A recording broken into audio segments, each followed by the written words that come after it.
이번에 스칼라에서 사용하는 테스트에 대해서 말씀드릴 텐데요. 실습하는 부분은 없고요. 간단하게 어떤 스칼라 테스트는 어떤 식으로 작동하는지, 어떤 종류가 있는지에 대해서 알아보도록 하겠습니다. 스칼라 테스트는 기본적으로 우리가 흔히 볼 수 있는 테스트고요. 스펙스2는 좀 더 BDD 또는 HDD 이런 형태로 테스트를 작성하는데 유리하게 만들어 놓은 테스트 도구인데, 보통 스칼라 테스트도 기능이 굉장히 많이 들어오면서 사실 혼용되고 있습니다. 제가 여기서 두 가지를 설명드리는 건, 스칼라 테스트의 경우에는 전통적인 스칼라 타입세이프에서 나온 몇 가지 아카라든지 여러 프레임워크들이 있는데 이런 쪽에서 사용이 되고요. 스펙스2는 스칼라 웹 프레임워크인 플레이 프레임워크에서 사용되고 있습니다. 네, 그래서 두 개의 차이점에 대해서 간단하게 설명을 드릴 거고요. 사실 스펙스2는 플레이를 하시는 경우에는 좀 학습할 필요가 있고, 그렇지 않은 경우다. 예를 들어서 스팍만 사용하는 경우다. 그러면 스칼라 테스트 정도만 익히셔도 큰 문제는 없을 것 같습니다. 스칼라 테스트를 사용하기 위해서는 build.spt 파일에 디펜던시를 추가해 주면 됩니다. 아시다시피 디펜던시는 메이븐에 들어가시게 되면 메이븐 리포지토리에서 검색하게 되면 메이븐 형식 그리고 SBT 형식이 있습니다. SBT 형식의 탭을 클릭하시면 이런 형태로 표현되는데, 이걸 그대로 복사 붙여넣기 해서 의존성을 추가해 주시면 되고요. 스칼라 테스트, 스칼라라는 언어가 정적인 언어, 타입이 있는 언어임에도 불구하고 상당히 유연하기 때문에 다양한 스타일을 가질 수 있어요.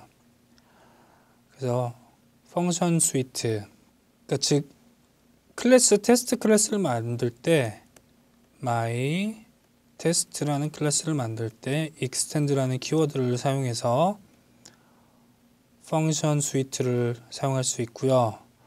마찬가지로 extend 플랫스펙을 사용할 수 있고 펑션 스펙 모두 다 사용할 수 있습니다. 어떤 클래스를 상속받는가에 따라서 테스트를 작성하는 스타일이 약간씩 달라지고요. 그래서 펑션 스위트를 보게 되면 가장 자주 사용하는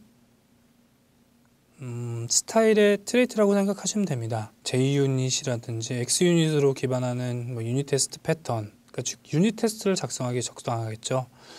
그리고 플랫스펙은 유닛 테스트보다는 BDT 스타일, 유닛 테스트가 불가능한 건 아니지만 BDT 스타일의 테스트를 작성하기에 좀 적합하고요.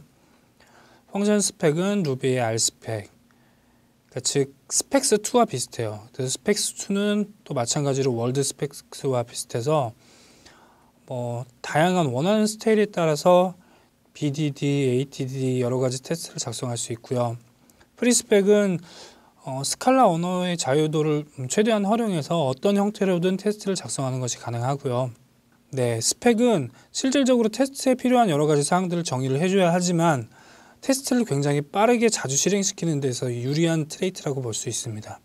피처 스펙은 기능 단위의 인수 테스트에 최적화된 트레이트라고 보시면 됩니다. 간단하게 테스트 코드를 살펴보면요. 펑션 스위트를 상속을 받았고요. 그리고 테스트에서 테스트 이 안에는 given, when, then, 즉 어떤 주어진 상황에서 주어진 환경이죠. 환경에서 어떤 명령어를 실행하든 어떤 펑션을 실행하든 했을 때 그때는 결과값으로 어떻게 돼야 된다는 걸 굉장히 리더블하게 문자열 형태로 넣어주고요. 어설트문을 통해서 참거짓을 판별할 수 있는 그 조건문을 넣어주게 됩니다. 그리고 이제 실제 스칼라에서는 이퀄이 2개뿐만 아니라 3개 있는 것이 사용되는데요. 이 3개 있는 것은 테스트 전용입니다.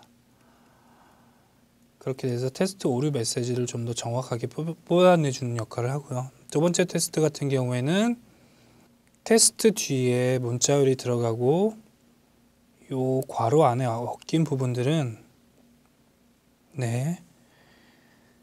메소드라고 보시면 됩니다.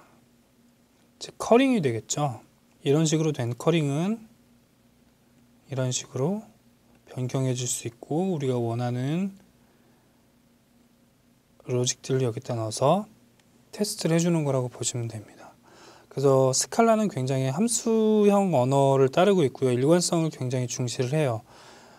코드를 간결하게 표현하는 것도 중요하지만 그에 못지않게 일관성을 표현하는 것도 중요하기 때문에 그 일관성을 유지하기 위해서 다양한 작업을 하기 위해선 몇 가지 좀 복잡해 보이는 룰들도 있고, 또 간결함을 중시하다 보니까 임플리식 같은 키워드도 들어가 있고, 다양한 패턴 매칭을 통해서 표현을 간결하게 하고, 그리고 오브젝트 짝객체나 동방 객체나 동방 클래스들을 통해서 많은 역할을 하고 알아서 익스트랙터들을 추출하고 하는 작업들이 실제 사람들이 코드를 읽기 편하도록 만들어주기 위한 여러 가지 장치이고, 동시에 일관성을 유지하기 위한 장치이므로, 그러기 위해서 약간 좀 복잡하고 어려우시더라도 그 철학들에 대해서 좀 깊이 이해하시고 함수형 프로그래밍에 대해서 공부를 하시는 게 비단 스칼라뿐만 아니라